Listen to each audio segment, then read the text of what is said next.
morning, everyone. My name is Charles Williams with WGC Commercial Lending, and we are a full-service commercial finance company providing all types of business financing and commercial real estate financing to businesses and commercial real estate investors and other folks involved in commercial real estate transactions.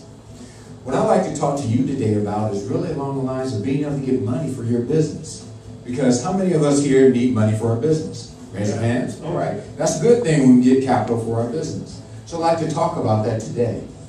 When you're working with a financial institution, there are really two major categories that they're going to look at in trying to decide if they're going to give you money or not. The first thing is they're going to look at the key principle, the key owner. Can you deliver on what you say you're going to deliver on? They're really going to look at you and make sure, can that person deliver? Do they have the passion? Do they have the knowledge? Do they have the expertise to be able to deliver on the things that they need to be able to deliver on? The second thing is really the business opportunity and the business that represents that, your business. And a lot of entrepreneurs and business owners and even Fortune 500 companies don't realize that they need to have that. Now, there's a key document that can be used to communicate what the business opportunity happens to be. And that's a business plan. With a show of hands, how many people have a business plan? Exactly. Very few people have a business plan. You know what I hear most of the time when I'm talking to clients? I've got to hear in my head. Now, I haven't seen any technology yet that allows you to be able to write what's in your head. Now, that'll be happening in the next few years, but right now, having it in your head is not considered written down, a business plan. It doesn't have to be anything fancy. It doesn't have to be 50 pages. I always tell people, it depends on what you want to use your business plan for. Are you trying to get VC funding? Are you going to your bank? Are you trying to reset your strategy for your business? It's a key component of that. And so in the next several weeks, we're going to talk about the key components of a business plan, because that document lays the foundation for success. You've heard several of my colleagues today talk about a business plan and setting goals. Those goals go into your business plan. Now, usually, when someone looks at your business plan, what's the first thing they go and look at? You know what? Financials. I want to see the numbers. You know what else they need to look at? And several business plans miss this. It's the market analysis. The market analysis is one of the most important parts of your business plan. Over the next several weeks, what we'll discuss is really how does the market analysis really tie to those financial numbers. Several people forget that, and that's one of the most important components. When I review a business plan of a potential person who's trying to get funding and they don't have that market analysis there, sometimes they don't even look at the numbers because I haven't understood what the business opportunity is. Regardless of what's going on with your business and regardless of what you're going to bring to the table with your business opportunity or your service, if there's not a market opportunity there to get people excited about it, you haven't done some type of analysis, everything falls apart after that. So let's start talking about what are the key components of a market analysis. Well, the first thing is the industry outlook. What do you mean by industry outlook? What industry are you in? Are you in insurance? Are you in health insurance? Are you in automotive? Are you in pharmaceutical? Are you an energy company, a solar energy company? You have to really define what your market is. That's the first key component, really making sure that you sit down and do that. The next thing is, what has been going on with that market over the last 5 years? Think of cell phones. Remember, it was going like this, then it kind of plateaued, then you had the BlackBerry, then it went like this, then you had the iPhone, then it went like this, now you got the Droid. That market has transformed drastically from when everyone used to have the brick, if everyone remembers that back in the day. So that market has gone through a significant amount of transition even over the last 5 years. Now the next thing you want to know is how big is that market? Is it a $1 billion market? Now depending upon where you are geographically, it may be a multi-million-dollar market, it could be a $1 billion market.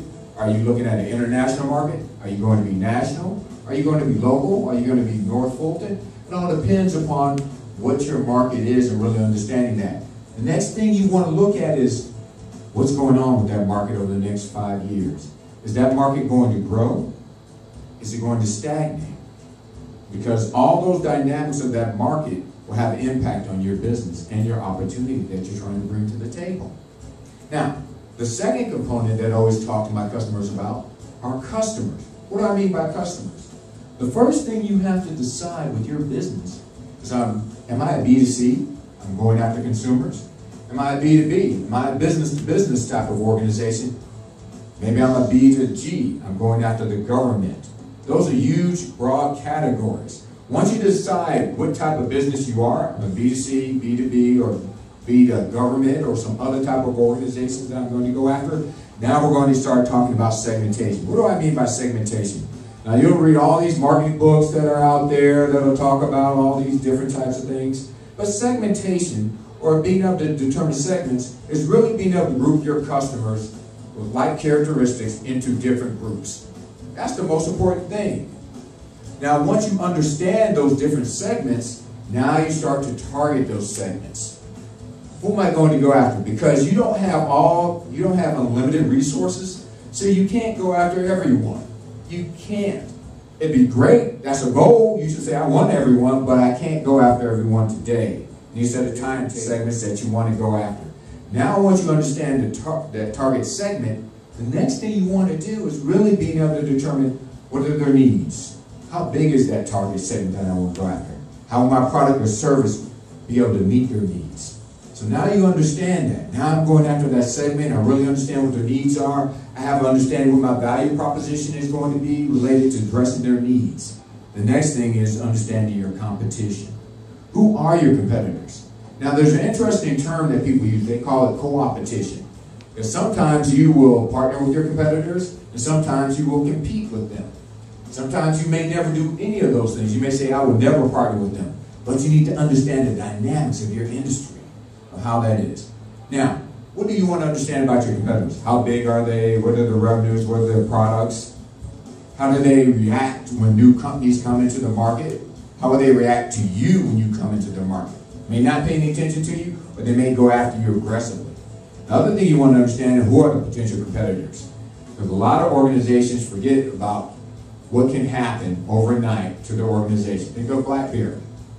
They didn't think about who could come into the market and start to steal market share. And then what's happening now, you can see the dynamics of what has happened in that market over the last 5 years or so. So now you understand who your competition happens to be. You've talked about your customers. You have an understanding of the industry dynamics. Where's that industry going?